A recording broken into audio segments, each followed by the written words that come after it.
नमस्कार सर, मेरा नाम राजू है। NISM CP 5A एग्ज़ाम जो म्यूचुअल फंड डिस्ट्रीब्यूशन का एग्ज़ाम है, CP मतलब है continuing professional education. 5A mutual fund distributor के लिए एग्ज़ाम है। काफ़ी सारा NISM का सीरीज होता है एग्ज़ाम का। यहाँ पे हमें जो हमारे मतलब का है म्यूचुअल फंड डिस्ट्रीब्यूटर बनने के लिए 5A एग्ज़ाम है। इसमें क्या क्या देखना है, सबसे पहले प्रोफाइल जब अपडेट करेंगे लॉगिन करने के बाद, तो एड्रेस मान लीजिए आपके एड्रेस प्रूफ में कहीं का भी है, लेकिन आप वही एड्रेस डालेंगे जहाँ पे आप प्रेजेंट हैं, ताकि सर्टिफिकेट आए, कुछ लेटर आए तो आपके उस एड्रेस पे आए। पहला बात ये ध्यान रखना है, एड्रेस आपका कुछ भी है जो अपलोड कर रहे हैं, लेकिन आप करेंट एड्रेस ही डालेंगे।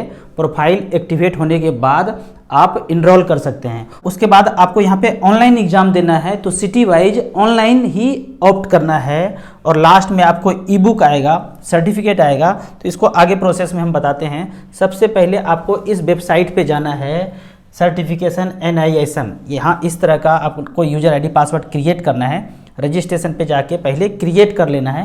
क्रिएट करने के बाद जैसे ही इसमें आप इंटर करेंगे अपने प्रोफाइल में, आप प्रोफाइल में सारा कुछ एड्रेस वगैरह करेंट एड्रेस डालेंगे, आधार कार्ड, पैन कार्ड सब कुछ सबमिट तो जरूर करेंगे, पर एड्रेस आप वो डालेंगे जहाँ पे आप रहते हैं। उसके बाद तीसरा ऑप्शन है इनरोलमेंट। इनरोलमेंट में यहाँ पे इनरोल फॉर एग्जामिनेशन, यहाँ पे एग्जामिनेशन में जाएंगे तो यहाँ पे आप पांचवा ऑप्शन देखते हैं, NISM series 5A mutual fund distribution certification examination. यहाँ पे आप आगे बढ़ेंगे तो यहाँ पे पहला ऑप्शन देखेंगे हिंदी में है, 5A हिंदी में है, और पांचवा ऑप्शन 5A इंग्लिश में है। जो भी आप प्रेफर करते हैं, हिंदी या अंग्रेजी, उस भाषा में आपको किताब आ जाएगा। सॉफ्ट कॉपी जो है किताब हिंदी अंग्रेजी दोनों में अवेलेबल है। तो मैं यहाँ पे अंग्रेजी सेलेक्ट करके आगे बढ़ रहा हूँ। आगे बढ़ने के बाद प्रोसीड टू टेस्टिंग, उसके बाद credit card, debit card, net banking से आप पेमेंट करेंगे। सेलेक्ट में यहाँ पे देखिए आगरा, अगरतला, अलीगढ़ ये सब आ रहा है। आपको O पे जाना है, O फॉर ऑरेंज। यहाँ पे O में ऑनलाइन सेलेक्ट करना है। अगर आप किसी अच्छे सिटी में है, इस सब सिटी में है, तो जाके एग्जाम भी कंप्यूटर पे बैठ के दे सकते हैं। वो भी अच्छा है, माहौल देख लेंगे, कैंप्स ऑफिस घूम लेंगे, तो वो भी एक अच्छा तरीका है। लेकिन घर से करना चाहते हैं, ऑफिस से करना चाहते हैं, इजी वे में करना चाहते हैं, थोड़ा कम पैसा भी लगता है, तो आप ऑनलाइन मोड में जाएंगे। उसके बाद डेट सेलेक्ट कर लेंगे। ऑनलाइन एग्ज़ाम फ्रॉम एनीवेयर, कहीं से भी करेंगे। एग्ज़ाम में एक चीज़ ध्यान रखना है, लैपटॉप लेटेस्ट वाला होना चाहिए, कैमरा अच्छा होना चाहिए, और बीच बीच में 3-4 बार आपको लैपटॉप घुमाने के लिए बोला जाएगा कि आपके आसपास तो कोई नहीं है, कोई आवाज़ तो नहीं आ रहा है, मोबाइल तो कैरी नहीं कर रहे हैं। अगर ये सब किए तो इनवैलिड हो जाएगा। कोई भी उस कमरे में नहीं होना चाहिए। 3-4 बार जब भी साउंड ब्लिप आएगा आपको कैमरा रोटेट करना है, आसपास कोई तो है नहीं, कोई किसी का आवाज़ नहीं आना चाहिए, मोबाइल नहीं चलना चाहिए, कोई किताब कॉपी ये सब नहीं होना चाहिए। अगर कुछ भी डाउट हुआ तो कैंसिल हो जाएगा। कैमरा ध्यान रखना है, बहुत अच्छा होना चाहिए लैपटॉप का, ताकि आप वहाँ पे आधार कार्ड, पैन कार्ड दिखाएंगे तो कैप्चर करके ऑनलाइन चेक करेंगे, आपके फेस को रिकॉग्नाइज करेंगे। वहाँ मैनुअली होता है ये सब, तो ये ध्यान रखना है। कंप्यूटर का कैमरा अच्छा होना चाहिए, नेटवर्क अच्छा होना चाहिए, वाईफाई होना चाहिए, प्लस बैकअप भी होना चाहिए। बीच में लाइट कट गया तो गया आपका, फिर कुछ नहीं होगा, रिफंड भी नहीं होगा। बहुत कम चांस है कि आपको रीशेड्यूल कर दिया जाए एग्ज़ाम को।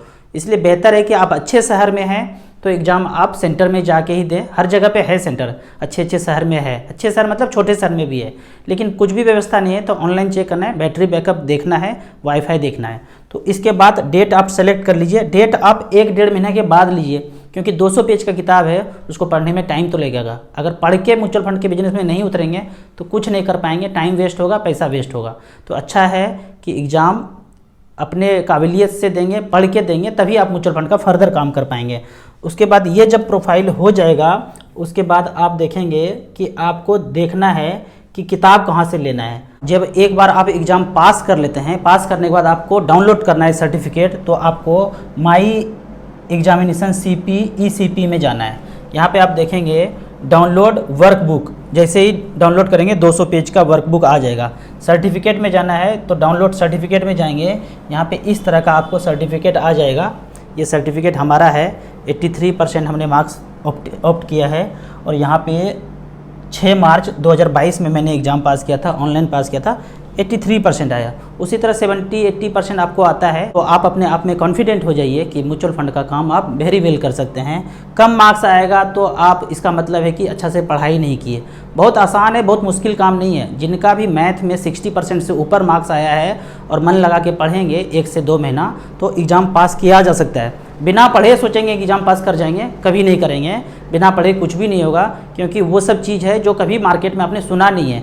तो आपको पढ़ना ही पड़ेगा ये मार्क्स लाने के लिए। जब आपका एग्ज़ाम पास हो जाएगा उसके बाद आपको ARN सर्टिफिकेट अप्लाई करना है। एक बार आपको सर्टिफिकेट मिल गया, जैसे ही एग्ज़ाम पास करेंगे 1 सप्ताह से 10 दिन के अंदर आपको सर्टिफिकेट वहीं पे डाउनलोड के ऑप्शन में आ जाएगा, ईमेल पे नोटिफिकेशन आ जाएगा कि आप अपना सर्टिफिकेट डाउनलोड कर सकते हैं। वो डाउनलोड करने के बाद ARN number, MF registration number, mutual fund का कोई भी काम करते हैं आपको ये ARN नंबर लेना पड़ता है। 1500 से 2000 के बीच इसका चार्ज है। इसका प्रोसेस आगे के वीडियो में बताऊंगा आपको। उसके बाद ARN लेने के बाद एसेट प्लस के ऐप में जाके इनरोल करना है, एज ए डिस्ट्रीब्यूटर इम्पैनल करना है। उसके लिए आपको कभी ऑनलाइन हेल्प चाहिए, किसी से बात करना है, तो यहाँ पे ये नंबर है, 2 नंबर, साफिया जी का और आर्या जी का। इस नंबर पे आप फ़ोन करेंगे, व्हाट्सअप करेंगे, उसके बाद जो भी आपका क्वेरी है यहाँ पे सॉल्व कराएंगे। तो ये पहला चरण है म्यूचुअल फंड डिस्ट्रीब्यूटर बनने के लिए। Thank you so much.